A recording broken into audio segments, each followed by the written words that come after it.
হিজরতের রাত্রের যে ঘটনা, আমার নবীজিকে মারার জন্য যখন নবীর দুশমনেরা পাগল পারা ছিল, মক্কা থেকে যখন রওনা হয়ে গেল, আমার নবীজি যখন গুহার মধ্যে প্রবেশ করলো, প্রবেশ করার পরে ওই যে মাকড়সা চিনেন তো? এবার ভেড়ার ঘর হোক, বিল্ডিং হোক, আর মাটির ঘর হোক, চরের ঘর হোক, যেখানেই হোক, মাকড়সা কিন্তু জাল বনে কে বলে না? বন্ধু, নবীজির প্রেমটা কেমন আমি আপনাদেরকে বোঝানোর জন্য এই কথাগুলো বলছি। নবীজি যখন এই গুহার মধ্যে ঢুকলো, শত্রুরা চারপাশে নবীজিকে কতল করার জন্য খুঁজছে। এই মুহূর্তে মাকড়সা কি করলো? মাকড়সা বন্ধু এই নবীজি যে প্রবেশ করেছিলেন, এই প্রবেশ মুখের মধ্যে মাকড়সাটা জাল বুনে দিল। আর একটা কবুতর পাখি এসে বন্ধু এই জালটার উপরে মুখ দিয়ে ঠোঁট দিয়ে বালু ছিটিয়ে দিল। বেঈমান কাফেরেরা ওই গুহার চারপাশে ঘুরতেছে, নবীজি কোথায়, নবীজি কোথায়? একজন বলতেছে ওই দিকে প্রবেশ করো। এবার প্রবেশ মুখে যাইয়া দেখে ওই নবীর দুশমনেরা কাফেরেরা চাইয়া দেখে ওই এই জালটা তো পুরনো জাল। নবী মুহাম্মদ যদি ঢুকতো, এই জাল ছিন্ন করে ঢুকতো। জোরে জোরে কন্যা সুবহানাল্লাহ, আর জোরে বলেন না সুবহানাল্লাহ। এ শুধু এখানে একান্ত নয়, বন্ধু আকির নামক একটা গাধা, আকির নামক একটা গাধা আমার নবীজিকে ভালোবেসেছেন, নবীজির প্রেমে পড়েছেন। নবীজি যখন পৃথিবী থেকে চলে গেল, চলে যাওয়ার পরে ওই আকির নামক গাধা নবীজির চলে যাওয়া সে মেনে নিতে পারে না, সে এটা সহ্য করতে পারে না। বন্ধু, নবীজি সে শুধু কান্দে আর বলে, এই জীবনে আর কি কোনোদিন প্রাণের নবীর দিদার পাবো না, এই জীবনে আর কি কোনোদিন চর্মচক্ষু দ্বারা প্রাণের নবীজিকে দেখতে পাবো না। ওই আকির নামক গাধা সে কান্দে আর বলতেছে, কানতে কানতে নবীজির চলে যাওয়া সে মেনে নিতে পারতেছে না। কানতে কানতে কানতে কানতে বন্ধু 3 দিন 3 রাত্র পার হয়ে গেল, মতান্তরে 4 দিন 4 রাত্র পার হয়ে গেল। ওই গাধা কোনো খাবার খায় না, কোনো পানি খায় না। 3 দিন 3 রাত্র, মতান্তরে 4 দিন 4 রাত্র পরে আমার নবীর বিরহ সহ্য করতে না পেরে গভীর সমুদ্রে ঝাঁপ দিয়ে সে তার জীবন দিয়ে দেয়। জোরে জোরে বলেন না সুবহানাল্লাহ।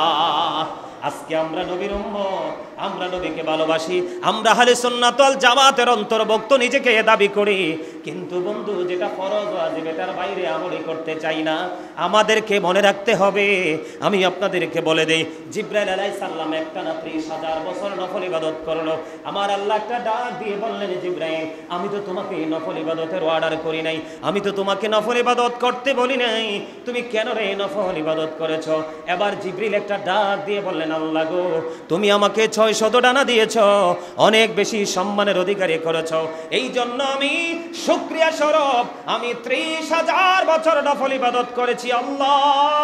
এবার আমার আল্লাহ একটা ডাক দিয়ে বললেন, জিবরাইল তুমি সাক্ষী থাকো, আমার বান্দাগুলো আমার হাবিবের সাথে প্রেমের ডোরি লাগাইয়া, আমার হাবিবের সাথে মহাব্বত লাগাইয়া কেউ যদি অল্প কিছু সময় যদি নফল ইবাদত করে, আমি তাকে অদ্বিতীয় জান্নাত দিয়ে আমি তাকে পুরস্কৃত করব।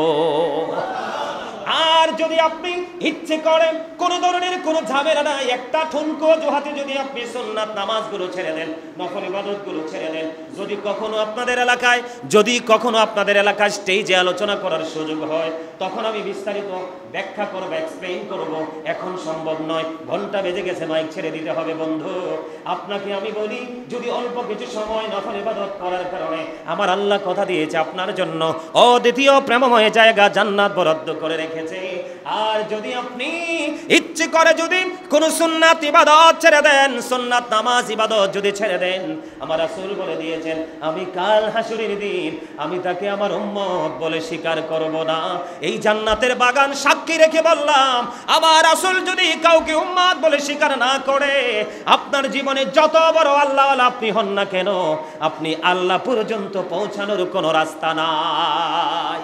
তাহলে যিনি পড়বে উনি সুসংবাদ প্রাপ্ত, আর যিনি পড়বে না ওনার জন্য বন্ধু দুর্বিষহ অবস্থা অপেক্ষা করছে। ঠিক কিনা বলেন? আর জোরে। তাহলে ইবাদতের ক্ষেত্রে আমরা তাড়াহুড়া করব নাকি ঠান্ডা মাথায়? আরো জোরে। কিভাবে? ঠান্ডা মাথায়। কিন্তু বন্ধু ঠান্ডা মাথায় করবেন, অত্যন্ত গভীর প্রেমময়ভাবে আমি আপনাদেরকে বলি, রাসূলকে মহাব্বত, রাসূলের মহাব্বত কেমন করে সৃষ্টি রাসূলকে ভালোবেসেছে, রাসূলকে মহাব্বত করেছে। আপনারা সবাই তো জানেন আবু বকরের পায়ে সাপে সবল দিয়েছিল ওই হিজরতের রাত্রিতে, নবীজির সাথে যে গুহার মধ্যে ঢুকেছিল, জানেন তো এটা? শোনেন নাই ওয়াজ? আরো জোরে বলেন, আরো জোরে বলেন না। একটু গজল গাইবনি? হ্যাঁ, গজল পছন্দ করেন? সবাই আমার সাথে গাইবেন, আপনাদের পরিচিত গজল গাইব, সবাই একটু গাইবেন। আমি তোমার প্রেমের ভিখারি ইয়া রাসূলুল্লাহ, আমি তোমার প্রেমের ভিখারি ইয়া রাসূলুল্লাহ, ইয়া হাবিবাল্লাহ, আমি তোমার প্রেমের ভিখারি, আমি তোমার প্রেমের ভিখারি ইয়া রাসূলুল্লাহ, আমি তোমার প্রেমের ভিখারি ইয়া রাসূলুল্লাহ, ইয়া হাবিবাল্লাহ, আমি তোমার প্রেমের ভিখারি। তোমার প্রেমের গো রাসূল নাই যে তুলনা, নাই যে তুলনা গো রাসূল, নাই যে তুলনা। তোমার প্রেমের গো রাসূল নাই যে তুলনা, নাই যে তুলনা গো রাসূল, নাই যে তুলনা।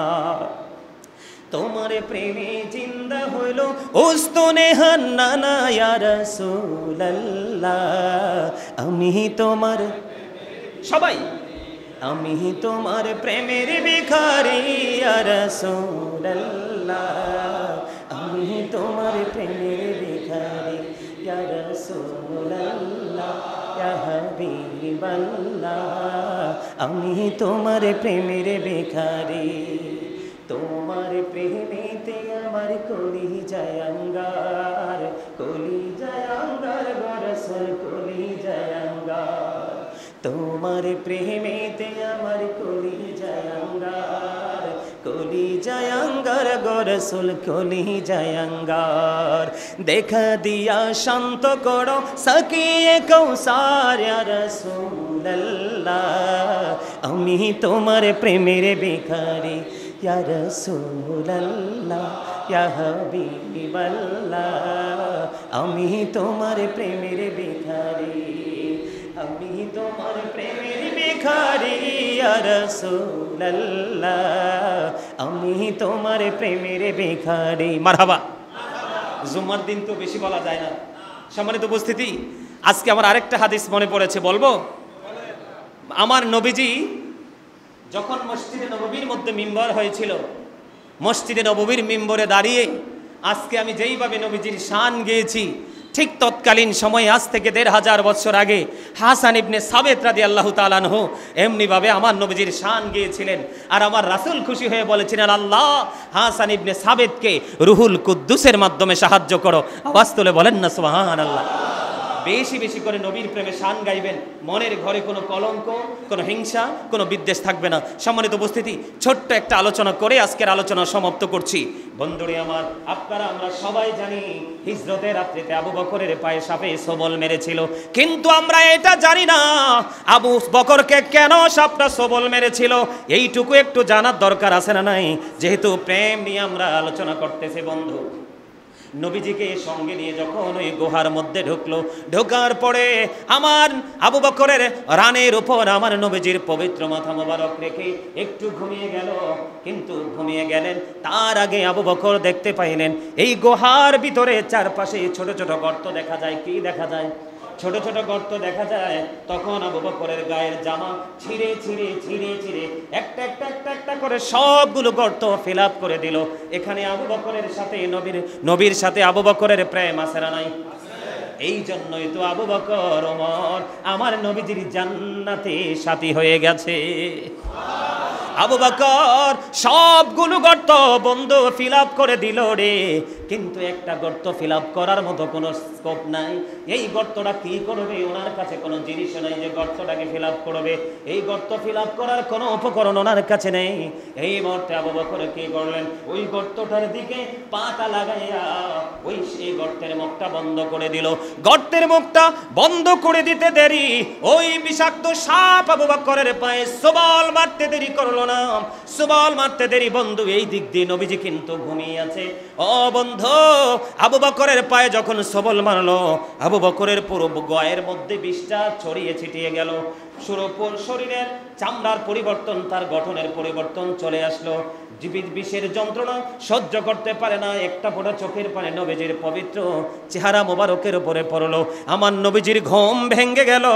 ঘুম ভেঙে যাওয়ার পরে আমার নবীজির পবিত্র মুখ মোবারক থেকে একটুখানি থুতু লাগাইয়া দিলেন। থুতু মোবারক লাগাইতে দেরি আবু বকরের বিষের যন্ত্রণা নিঃস্ব হতে দেরি হয় না। জোরে জোরে কন্যা সুবহানাল্লাহ। ওই যে যারা বলে নবীজি আমাদের মতো, ভাই আমি তোমাদেরকে বলবো, তুমি আমি কয়দিন আগে দেখেছি 6 থেকে 7 বছরের একটা বাচ্চা বাংলাদেশের একটা হসপিটালে মারা গেছে। সাপে সবল মেরেছে, কত মেডিসিন ইউজ করেছে, ইনজেকশন দিয়েছে, এরপরেও বাচ্চাটাকে বাঁচাইতে পারে না। তোমার থুতু তো থাক দূরের কথা, আর নবীজির থুতু দিছে বা সাপের বিষ শেষ। তাহলে বুঝো নবীজির সাথে কাউকে তুলনা করা যাবে না। যাবে যাবে এটাকে অস্বীকার করতে পারবে?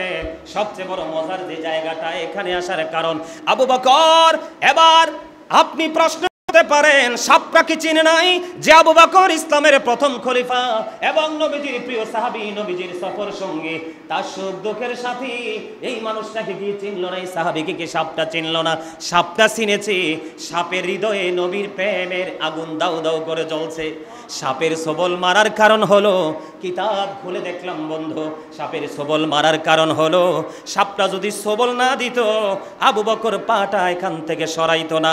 সাপের সবল মারার কারণ হলো, সাপে ডেকে ডেকে বলে, আবু বকর তুমি আমার সামনে থেকে পা সরাইয়া নাও, না হয় আমি তোমার পায়ে সবল মেরে পা সরাইতে বাধ্য করব। ও সাপ, কেন কেন রে? কিতাব প্রমাণ করেছে বন্ধু, সাপটা ওই যেই দিন সবল মেরেছে ওই দিন পর্যন্ত ওই গর্তে বসবাসের বয়স হলো 1500 বছর। জোরে কন্যা সুবহানাল্লাহ। কত শত বছর? সাপের উদ্দেশ্য হলো 1500 বছর ধরে নবীর দেখার জন্য অপেক্ষা করতেছি। তুমি পাটা সরাইয়া নাও, আমি প্রাণ ভরে আমার প্রাণের রাসূলকে দেখব। এর রহস্য হলো এইটুকু, এর বাইরে আর কোনো কিছুই নাই। জোরে জোরে বলেন না সুবহানাল্লাহ। যে নবীর প্রেম ছেড়ে মানুষ, ও তোমরা কোথায় আছো বুঝি না, তোমার মায়ায় কাঁদছে নবীজি শুয়ে সোনার মদিনায়।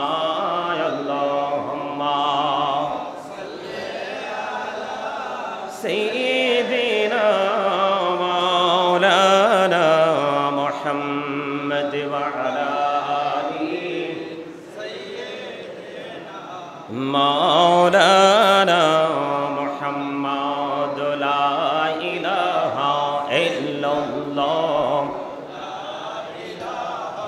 ইল্লাল্লাহ, লা ইলাহা ইল্লাল্লাহ, লা ইলাহা ইল্লাল্লাহ, লা ইলাহা ইল্লাল্লাহ। এর কত সুন্দর মদিনা, কেমনে যাব জানি না। রে কত সুন্দর মদিনা, কেমনে যাব জানি না। রে দয়া করো দয়াল আল্লাহ, দয়া করো নসিব করো মদিনা। লা ইলাহা ইল্লাল্লাহ, লা ইলাহা ইল্লাল্লাহ। নামাজে রোজা ছাইরো না, মা বাবাকে ভইল না। হাইরে নামাজে রোজা ছাইরো না, মা বাবাকে ভইল না।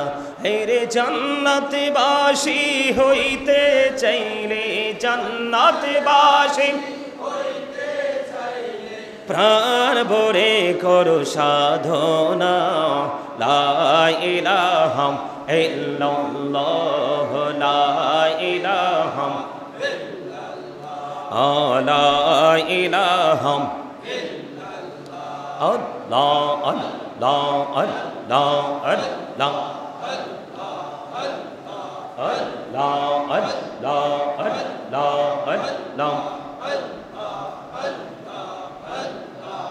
লা ইলাহা ইল্লাল্লাহ মুহাম্মাদুর রাসূলুল্লাহ সাল্লাল্লাহু আলাইহি ওয়াসাল্লাম। জোরে জোরে বলুন আলহামদুলিল্লাহ। সম্মানিত উপস্থিতি, আসসালামু আলাইকুম ওয়া রাহমাতুল্লাহি ওয়া বারাকাতুহু। আমরা আল্লাহ রাব্বুল আলামিনের দরবারে লক্ষ কোটি শুকরিয়া জ্ঞাপন করছি যে মহান রাব্বুল আলামিন আজকে আমাদেরকে গরিবের হজের দিনে, দোয়া কবুলের দিনে, মুমিনের ঈদের দিনে আল্লাহ রাব্বুল আলামিন আমাদেরকে জান্নাতের বাগানে আসার বসার তৌফিক দিয়েছেন এবং আল্লাহর হাবিবের শানে কয়েক মর্তবা দরুদ সালাম, আল্লাহর জিকির করার তৌফিক আল্লাহ আমাদেরকে দিয়েছেন। সেই শুকরিয়া তান সকলে একবার পড়ুন আলহামদুলিল্লাহ, আর জোরে পড়ুন আলহামদুলিল্লাহ। সম্মানিত উপস্থিতি, আমি পবিত্র কালামে হাকিম থেকে ছোট্ট একটা আয়াতে কারিমা তেলাওয়াত করেছি। আল্লাহ রাব্বুল আলামিন আল্লাহর হাবিবকে সুসংবাদদাতা এবং ভয় প্রদর্শক হিসাবে আমাদের কাছে পাঠিয়েছে। কেউ কেউ জান্নাতের সুসংবাদ পেয়েছেন, ফিউচারে পরিপূর্ণ যে নেয়ামত সেই সুসংবাদ পেয়েছেন। কারা তারা? তারা হলো ইমানদার। যারা তারা কারা? যারা ইমানদার তারা। কিন্তু যারা ইমানদার হতে পারেনি, জাস্ট ফর্মালিটি মেনটেন করছে, যেখানেই যাচ্ছে জাস্ট ফর্মালিটি মেনটেন করছে, নামাজ, ইবাদত, পোশাক আশাক, পথ চলা। এখন আমাদের দেশে ম্যাক্সিমামই আপনার দেখা যায় যে ইসলাম এবং কোরআন হাদিসদের বিপরীত দিকে দাঁড়িয়ে কাজ করা আছে না নাই? তাদের জন্য দুঃসংবাদ। যারা সুসংবাদ প্রাপ্ত তাদের জন্য নিয়ামত হলো অবর্ণনীয় সুখের জায়গা জান্নাত, আর যারা দুঃসংবাদ প্রাপ্ত তাদের জন্য অবর্ণনীয় যন্ত্রণার জায়গা জাহান্নাম। আমরা কোনটা চাই? আমরা জান্নাত চাই। কি চাই? সবাই তো জান্নাত চাই। সাধারণভাবে আমরা যদি বলি আমরা কি চাই? জান্নাত চাই। আর সত্যিকারের ইন্টেলিজেন্ট যারা, very intelligent person and people যারা, ওদের চিন্তা ভাবনা হলো আমরা জান্নাত জাহান্নাম বুঝি না, আমরা আল্লাহ এবং আল্লাহর হাবিবকে চাই। ঠিক কিনা বলে? আরো জোরে। আমরা আল্লাহ এবং আল্লাহর হাবিবকে চাই। আমরা যদি আল্লাহকে চাই তাহলে হুব্বা ফিল্লাহ ওয়াল বুগদা ফিল্লাহ, আমাদেরকে ভালোবাসতে হবে আল্লাহর জন্য, আবার ঘৃণাও করতে হবে আল্লাহর জন্য। আজকে যেই জায়গাটাতে এসেছি আমরা কার জন্য এসেছি? আর জোরে, কার জন্য? Love for Allah and hate for Allah. ভালোবাসাও আল্লাহর জন্য, ঘৃণাও আল্লাহর জন্য। আজকে আমরা জুম্মার নামাজ পড়তে এসেছি আল্লাহকে খুশি করার জন্য। যেই জায়গাটাকে যাইতে আল্লাহ এবং আল্লাহর হাবিব নিষেধ করেছে ওই জায়গাটাকে আমরা বর্জন করব, ঘৃণা করব, সেটাও আল্লাহর জন্য, তাই তো? এখন আমরা আল্লাহ রাসূলকে ভালোবাসবো, তা আল্লাহকে ভালোবাসতে হলে আমাদেরকে কিন্তু একটা মাধ্যম অবলম্বন করতে হবে। ডিরেক্টলি আল্লাহর ভালোবাসা পাওয়া যাবে না এবং ভালোবাসা স্থাপনও করা যাবে না। কেমনে ভালোবাসতে হবে? আল্লাহ রাব্বুল আলামিন বলেছেন মাইয়ুতির রাসূলা ফাকাদ আতাল্লাহ। আল্লাহ রাব্বুল আলামিন বলেছেন হি হো ওবিস দ্য অ্যাবসলিউট ওবিস আল্লাহ। যেই ব্যক্তি রাসূলের নির্দেশ মানলো সে যেন আল্লাহর নির্দেশ মানলো। জোরে জোরে সুবহানাল্লাহ। আল্লাহ রাব্বুল আলামিন বলেছেন কুল ইন কুনতুম তুহিব্বুনাল্লাহ ফাত্তাবিউনি ইউহিব্বুকুমুল্লাহু ওয়া ইয়াগফিরু লাকুম যুনুবাকুম ওয়াল্লাহু গফুরুর রহিম। আল্লাহ বলেছেন সে বলুন, ইফ ইউ ডু লাভ আল্লাহ, যদি তোমরা আল্লাহকে ভালোবেসে থাকো, ফলো মি মুহাম্মদ সাল্লাল্লাহু আলাইহি ওয়াসাল্লাম, মুহাম্মদ সাল্লাল্লাহু আলাইহি সাল্লামের অনুগত হয়ে যাও, আল্লাহ উইল লাভ ইউ, আল্লাহ তোমাদেরকে ভালোবাসবে, এন্ড ফরগিভ ইউর সিনস, আল্লাহ তোমাদের সমস্ত জীবনের গুনাহ মাফ করে দেবে। আওয়াজ তুলে বলেন সুবহানাল্লাহ। আল্লাহর হাবিবকে যে রাজি করতে হবে আল্লাহকে পাইতে হলে, তার অন্যতম আরেকটা প্রমাণ হলো যেটাকে ইংলিশে বলা হয় there is no god but Allah. সে আল্লাহ ব্যতীত কোনো উপাস্য নেই, কোনো ইলাহ নেই। মুহাম্মদ রাসূলুল্লাহ সাল্লাল্লাহু আলাইহি সাল্লাম ইজ দ্য মেসেঞ্জার অফ আল্লাহ। আওয়াজ তুলে বলেন না সুবহানাল্লাহ। একদিকে তাওহীদ, আরেকদিকে রিসালাত, একদিকে আল্লাহ, আরেকদিকে আল্লাহর হাবিব। এখানেও কিন্তু সুস্পষ্ট দেখা যায় যে আল্লাহ রাব্বুল আলামিনের পাশেই আল্লাহ আল্লাহর হাবিবকে রেখেছেন। এটা কিন্তু অত্যন্ত গুরুত্বপূর্ণ এবং প্রেমময় একটা জায়গা। কারণ আল্লাহ হচ্ছেন স্রষ্টা আর আল্লাহ রাসূল হচ্ছেন সৃষ্টি। স্রষ্টার সাথে সৃষ্টিকে কোনোভাবেই কম্পেয়ার করা যায় না, কিন্তু প্রেমের কারণে আল্লাহ রাব্বুল আলামিন আল্লাহর হাবিবকে এত মর্যাদা দিয়েছেন, যেই মর্যাদার দিকে তাকাইলে আসলে সাধারণ জ্ঞানের অধিকারী যারা, তারা এটাকে কি করতে পারে না, অনুভব করতে পারে না, ফিল করতে পারে না। আল্লাহর হাবিবকে এত মর্যাদা দিয়েছেন। আর সেই হাবিবের উম্মত হয়ে আমি নিজেকে ব্যক্তিগতভাবে আমি প্রাউড ফিল করি। আমি প্রায় সময় বলি I am very successful person, কারণ আল্লাহর প্রিয় হাবিব হাবিবুল্লাহর উম্মত আমি হতে পেরেছি। আল্লাহ রাব্বুল আলামিন 8 জন নবীকে স্বর্গীয় উপাধি দিয়েছেন। 1,24,000 নবী রাসূলের মধ্যে 8 জনকে আল্লাহ রাব্বুল আলামিন স্বর্গীয় উপাধি দিয়েছেন। 60টা উপাধি ক্ষণস্থায়ী, 60টা উপাধি কি, কিন্তু একটা উপাধি হাবিবুল্লাহ মুহাম্মাদুর রাসূলুল্লাহ সাল্লাল্লাহু আলাইহি সাল্লাম, এটা কিন্তু আপনার একদম সর্বত্রই বিরাজমান। জোরে কোন সুবহানাল্লাহ। আপনি জান্নাতে যান, নবীর নাম, তওবা নামক কোটি কোটি গাছের পাতায় আমার নবীর নাম, হুর গেলমানের কপালে সিনাই খোদিত আমার নবীর নাম, ফেরেশতাদের গলায় ঝুলানো আমার নবীর নাম। সুবহানাল্লাহ বলেন। এটা হলো কালেমা। এই কালেমাকে কেন্দ্র করে 61 হিজরিতে ইমাম হাসান হুসাইন 72 জন নিয়ে ইয়াজিদ বাহিনীর সাথে যুদ্ধ করে শাহাদাত বরণ করেছে, সত্যের জন্য লড়াই করেছে। এটা কি একটা প্রেম না? আরো জোরে বলেন, প্রেম কিনা, ভালোবাসা কিনা? এটা আরেক দিকে ঈমানকে টেকসই করার একটা মাধ্যম। আল্লাহ আমাদের সবাইকে নবীর প্রেমিক হিসাবে কবুল করে নিক। সকলে বলুন আমিন। কারণ আল্লাহ রাসূলকে ছাড়া আল্লাহকে রাজি করার কোনো সুযোগ নেই। আল্লাহ রাব্বুল আলামিনকে পাইতে হলে, যেমন বন্ধুরে আমার, নবীজির প্রেমের কথা যদি আপনাদেরকে আমি বলি, আপনার আমার প্রাণের রাসূল তিনি বলে দিয়েছেন, জুম্মার দিনে কেউ যদি সবার আগে, জুমার দিনে যদি সবার আগে যদি কেউ মসজিদে আসে, একেবারে সবার আগে অন্য সব দিনের চাইতে উত্তম রূপে গোসল করে, সবচেয়ে উত্তম জামা পরে, আতর সুগন্ধি লাগাইয়া, এই লোকটা যদি গরিব হয়, কামার হয়, কুমার হয়, তাঁতি হয়, জেলেও হয়, ওই পৃথিবীর দৃষ্টিতে অতি নিকৃষ্ট নিম্ন শ্রেণীর কাজে সে নিজেকে নিয়োজিত করেছে, অত্যন্ত লোয়েস্ট প্রফেশনের সাথে সে নিজেকে অ্যাডজাস্ট করে নিয়েছে পৃথিবীর দৃষ্টিভঙ্গি থেকে।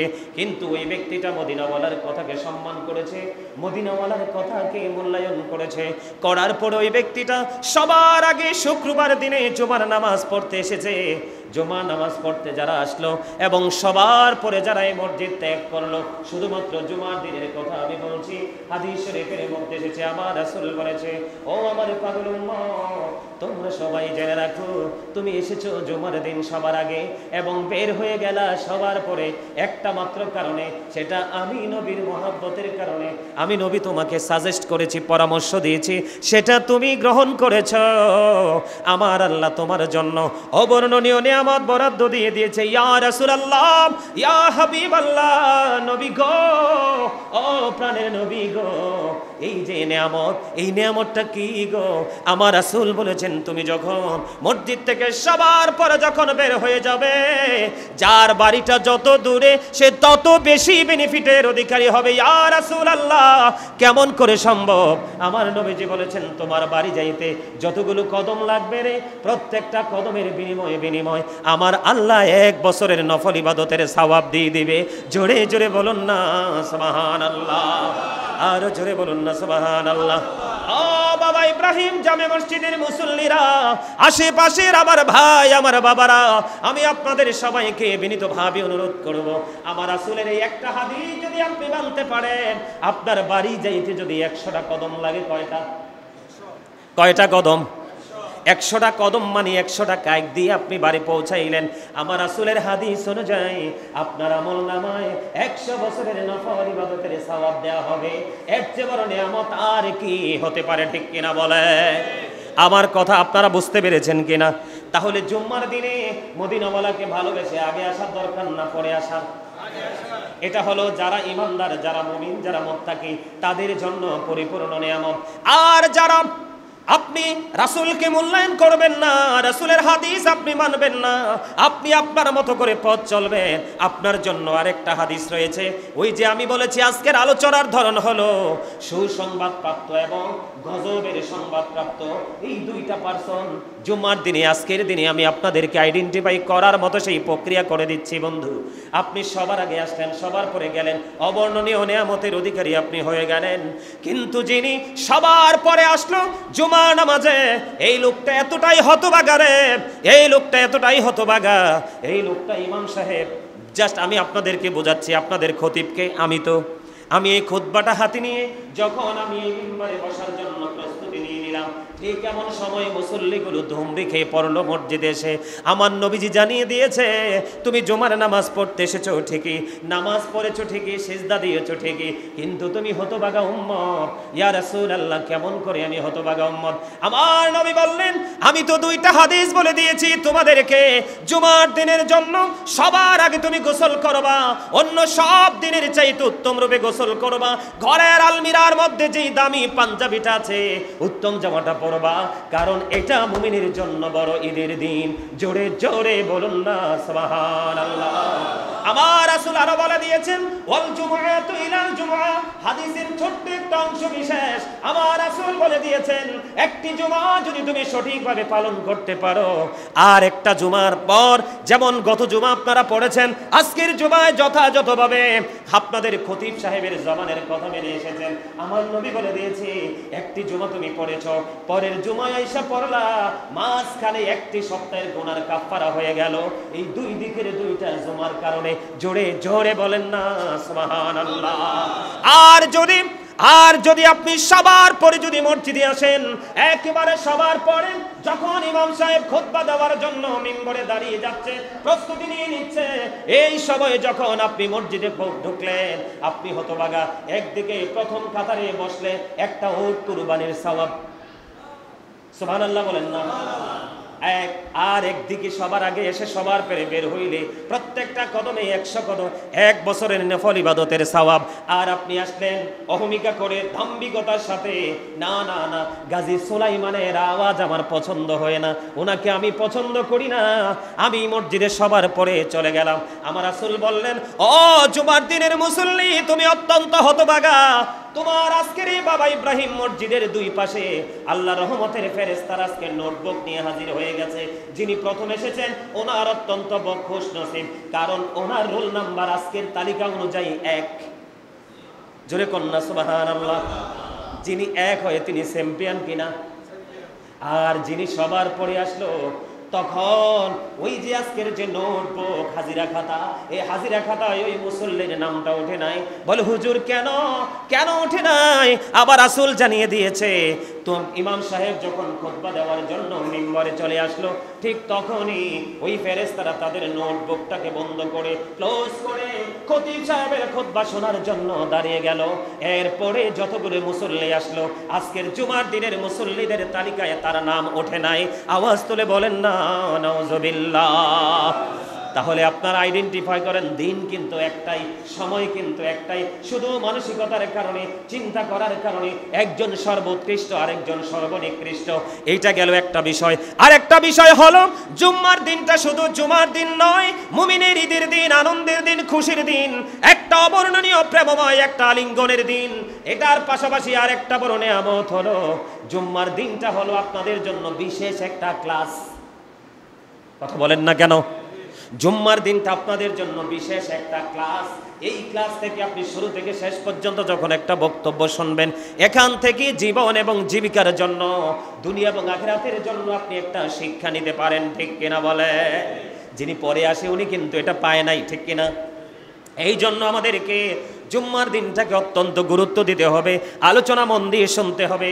আমার নবী বলেছেন, যোগ্য, দক্ষ, এক্সপেরিয়েন্স ইমাম সাহেবের পিছনে তোমরা নামাজ পড়ো, তাহলে তোমাদের কোনো ক্লান্তি, তোমাদের কোনো প্রতিকূলতা, তোমাদের কোনো ধরনের সমস্যা তোমাদেরকে গ্রাস করবে না।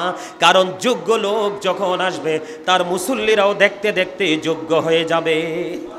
ঠিক কিনা বলেন? গোল্ডের দোকানে গেছেননি, তার মানে স্বর্ণের দোকানে গেছেননি, আপনি তো চামড়াটা কালো, আদারওয়াইজ দিবেন না, কিন্তু আপনি কিন্তু অন্য সবার মতো সুন্দর না, একটু ডিপ আপনার স্কিনটা। আপনি যখন গোল্ডের দোকানে যাবেন, ওই গোল্ডেন কালারে আপনিও গোল্ডেন হয়ে যাবেন। আমার কথা বলে না কেন? বাস্তব কথা কিনা? ঠিক তেমনি ভাবে আপনি যখন আল্লাহর প্রিয় গ্রহণযোগ্য মানুষের সাথে যখন পথ চলতে থাকবেন, আল্লাহ রাব্বুল আলামিন আপনাকে গ্রহণযোগ্য করে নেবে। জোরে জোরে বলেন না সুবহানাল্লাহ। সাহাবী কাকে বলা হয়? যারা নবীকে ঈমানি দৃষ্টিভঙ্গি দিয়ে চর্মচক্ষু দ্বারা প্র্যাকটিক্যালি দেখেছেন, নবীর প্রতি বিশ্বাস স্থাপন করেছেন, নবীকে ভালোবেসেছেন, তারাই তো সাহাবী, ঠিক কিনা বলেন? আরো জোরে বলেন। আমি আপনাদেরকে এক্সাম্পল দেই বন্ধু, অ্যাডজাস্ট হওয়া এবং প্রেম থাকলে মানুষের জীবনের কেমন করে পরিবর্তন হয় বন্ধু।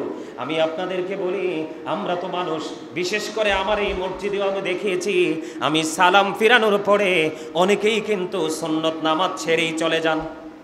যান কি যান না? কিসের তো তারা, কিসের তো পেরেশানি, কিসের তো এক্সকিউজ? এটা আপনি কেন দেখাচ্ছেন? কারণ আপনাকে মনে রাখতে হবে এইটা জুমার দিন। আজকে যদি আপনি চলে যান, পৃথিবীর সব কিছু থেমে যাবে, পৃথিবীর কেউ আপনাকে মনে রাখবে না। যেই সন্তানের জন্য জীবন কুরবানি করেছেন, সেই সন্তানও আপনার কবরে যাবে না, আপনার জন্য কোনো উপকারে আসবে না।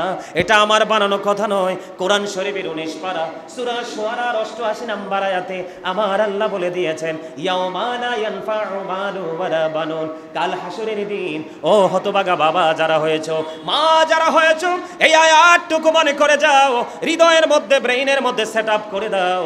আমার আল্লাহ বলেছেন, ইয়াউমা লা ইয়ানফাউ মালু ওয়ালা বানুন, কাল হাসরের দিন তোমার ধন সম্পদ, সন্তান সন্ততি কোনো কাজে আসবে না। তাহলে সন্তানের জন্য, ফ্যামিলির জন্য, পরিবারের জন্য নিজের ভবিষ্যৎকে তোমরা কুরবানি করো না। আল্লাহর দোহাই লাগে, আমি আজকে আপনাদেরকে বলে দিলাম, যে যেখানে থাকবেন, যেই অবস্থায় থাকবেন, আল্লাহর যখন কোন মসজিদে শুনবেন হাইয়া আলাস সালাহ বলছে, আপনাকে নামাজের জন্য মসজিদে আসার জন্য ডাকছে, হাইয়া আলাল ফালাহ যখন শুনবেন, আপনি মনে করবেন আপনাকে কল্যাণের জন্য ডাকছে, আপনার এখানে আসলে কল্যাণ হবে, মঙ্গল হবে। এই জন্য আমি আপনাদেরকে বলে দেই, জুম্মার দিন বিশেষ ইবাদতের সময়ে নিজের কোনো তাড়াহুড়া কোনো দেখাবেন না, কারণ এতে আপনার প্রেজেন্ট এন্ড ফিউচার দুটোকে ব্ল্যাক করে ফেলবেন, ব্রাইটনেস করতে পারবেন না। বন্ধুরে আমার, আমি আপনাদেরকে প্রেমের কথা বলি। আমার নবীজি যখন মদিনায় ছিলেন, মদিনায় থাকা অবস্থায় 27টি যুদ্ধ করেছেন। কয়টি? 27টি যুদ্ধ করেছেন। 27টি যুদ্ধের মধ্যে সবচেয়ে বড় যুদ্ধ হলো উহুদের যুদ্ধ। এই উহুদের ময়দানে আমার নবীজির দান্দান মোবারক যখন শহীদ হয়ে গেল, শহীদ হয়ে যাওয়ার পরে বন্ধু, নবীজির এই পবিত্র মুখ মোবারক থেকে রক্ত মোবারক প্রবাহিত হতে লাগলো, বের হতে লাগলো। তখন মালিক বিন সিনান দেখলেন। মালিক বিন সিনান দেখে সহ্য করতে পারলেন না, দৌড়ে চলে গেলেন প্রাণের রাসূলের কাছে। প্রাণের রাসূলের কাছে গিয়ে নবীজির রক্ত মোবারক যখন প্রবাহিত হতে লাগলো, বের হতে লাগলো, মালিক বিন সিনান সেটা খালি পান করতে লাগলো, খেতে লাগলো।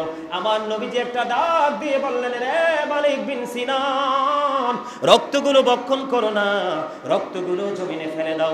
মালিক বিন সিনান একটা ডাক দিয়ে বললেন, ইয়া রাসূলুল্লাহ, ইয়া হাবিবাল্লাহ, নবী গো, ও প্রাণের নবী, আমি আমার আল্লাহর ইজ্জতের কসম করে বলছি গো, আমি আপনার একটা ফোঁটা রক্ত উহুদের জমিনে পড়তে দিব না ইয়া রাসূলুল্লাহ। এই কথা বলে বলে বলে বলে মালিক বিন সিনান নবীজি রক্ত মোবারক ভক্ষণ করতেছে। নবীজি রক্ত মোবারক ভক্ষণ করতে করতে করতে করতে যখন শেষ রক্তের ফোঁটা যখন শেষ হয়ে গেল, শেষ রক্তের ফোঁটা যখন শেষ হয়ে গেল, এবার আমার রাসূল গোটা পৃথিবীর মানুষগুলোকে ডাক দিলেন, ডেকে ডেকে বললেন, ও দুনিয়ার মানুষ, তোমরা দুনিয়ায় যদি কোনো জান্নাতি মানুষ দেখতে চাও, তাহলে এই মালিক বিন সিনানকে দেখে নাও। জোরে জোরে বলুন না সুবহানাল্লাহ। আপনারা বলেন, আপনার আমার রক্ত খাওয়া কিন্তু হারাম। কথা বলেন না কেন? আপনার আমার রক্ত খাওয়া হারাম। আমাদের দেশে অনেকেই নবীজিকে আমাদের মতো মনে করে, করে কি করে না? কিন্তু আমার নবী আজ থেকে 1500 বছর আগে চ্যালেঞ্জ করে গেছে। আমার রাসূল বলেছেন, ক্বালা আইয়ুকুম মিথলি, তোমরা কে আছো আমার মতো? কোন সাহাবী তো হাত তোলার সাহস পায় নাই। এই পৃথিবীর মানুষ কেমন করে নবীজিকে আমাদের মতো মনে করে? নবীজিকে আমাদের মতো মনে করা মানে নবীজিকে ছোট করা, সাধারণ কাতারে নামিয়ে নিয়ে আসা, এইটা 100% কুফরি। এগুলো করলে ঈমান চলে যাবে বন্ধু। আমি আপনাদেরকে বলে দিতে চাই, নবীজির রক্ত মোবারক খাওয়ার কারণে মালিক বিন সিনান জান্নাতি হয়ে গেল। আপনারা শুনেছেন আরেকজন বরকতময় দাসী, যার নাম হলো বন্ধু উম্মে আইমান। নাম শুনেছেন কিনা?